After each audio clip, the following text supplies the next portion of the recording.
और जिक्र होगा अमरीकी सदर डोनाल्ड ट्रंप का, जिन्होंने चीन में फौजी परेड को इंतहाई खूबसूरत करार दिया और शिकवा किया कि चीनी सदर की तकरीर में अमेरिका का तस्करा भी होना चाहिए था। ओवल ऑफिस में सहाफ़ियों से बातचीत में अमरीकी सदर ने बताया कि चीनी सदर शी जिनपिंग की तकरीर सुनी और वो दोस्त हैं, ताहम उनकी तकरीर में अमेरिका का जिक्र भी होना चाहिए था। उन्होंने कहा कि अमेरिका ने जंग अज़ीम 2 में चीन की बहुत मदद की थी।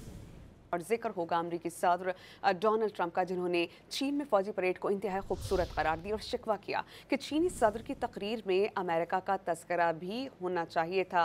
ओवल ऑफिस में सहाफ़ियों से बातचीत में अमरीकी सदर ने बताया कि चीनी सदर शी जिनपिंग की तकरीर सुनी और वो दोस्त हैं, ताहम उनकी तकरीर में अमेरिका का जिक्र भी होना चाहिए था। उन्होंने कहा कि अमेरिका ने जंग अज़ीम 2 में चीन की बहुत मदद की थी। और जिक्र होगा अमरीकी सदर डोनाल्ड ट्रंप का, जिन्होंने चीन में फौजी परेड को इंतहाई खूबसूरत करार दिया और शिकवा किया कि चीनी सदर की तकरीर में अमेरिका का तस्करा भी होना चाहिए था। ओवल ऑफिस में सहाफ़ियों से बातचीत में अमरीकी सदर ने बताया कि चीनी सदर शी जिनपिंग की तकरीर सुनी और वो दोस्त हैं, ताहम उनकी तकरीर में अमेरिका का जिक्र भी होना चाहिए था। उन्होंने कहा कि अमेरिका ने जंग अज़ीम 2 में चीन की बहुत मदद की थी।